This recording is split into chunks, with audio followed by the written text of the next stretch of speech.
کہ سب سے پہلا جو آپ نے حج کیا تھا، تو ماشاءاللہ سے اس کی کچھ یادیں آپ ویورز کے ساتھ جو ہے شیئر کیجیے۔ بسم اللہ الرحمن الرحیم،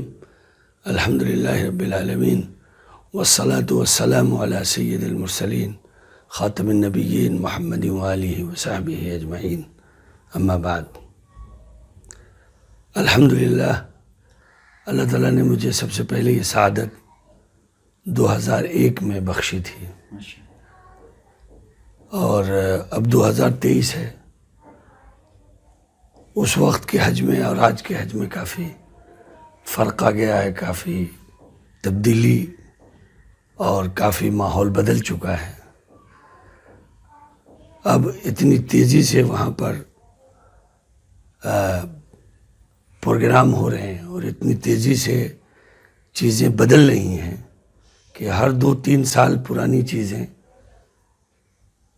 2-3 سال پہلی کی باتیں اب پرانی ہوتی جا رہی ہیں۔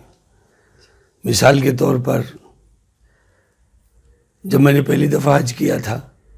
تو زمزم کا کنواں ہم نے دیکھا تھا، بلکہ زمزم کے کنویں پہ جا کے پانی پیا تھا، اور بھی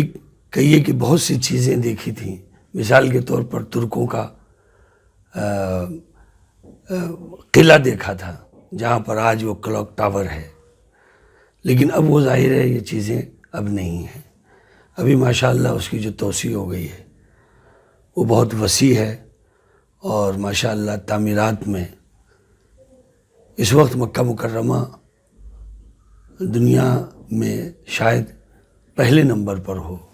مجھے یاد پڑتا ہے سید حضرت مولانا سید ابو الحسن علی ندوی رحمۃ اللہ علیہ نے بہت پہلے لکھا تھا۔ ظاہر ہے کہ حضرت کا انتقال ہی اس صدی کے آخری دن ہوا ہے، گزشتہ صدی کے، یعنی 2000 میں انتقال ہوا ہے، آخری دن 1999 کا آخری دن تھا، کہ مکہ مکرمہ کی جو سڑکیں ہیں، وہاں کے جو بازار ہیں، اس میں جو رونق ہے، وہ یہ رونق اور یہ خوبصورتی اور یہ سڑکوں کی سجاوٹ اور یہ اس کی وسعت دنیا کے بڑے بڑے ملکوں میں دیکھنے کو نہیں ملتی۔ تو ظاہر ہے آج تو وہ سب چیزیں مزید در مزید بڑھ گئی ہیں، اور واقعہ یہ ہے کہ اگر آپ اس دنیاوی نقطہ نظر سے دیکھیں تو مکہ مکرمہ اور مدینہ طیبہ اس وقت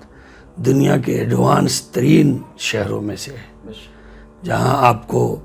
دنیا کی دنیاوی نقطہ نظر سے جو ترقی کی چیزیں ہیں وہ سب کچھ آپ کو نظر آئیں گے۔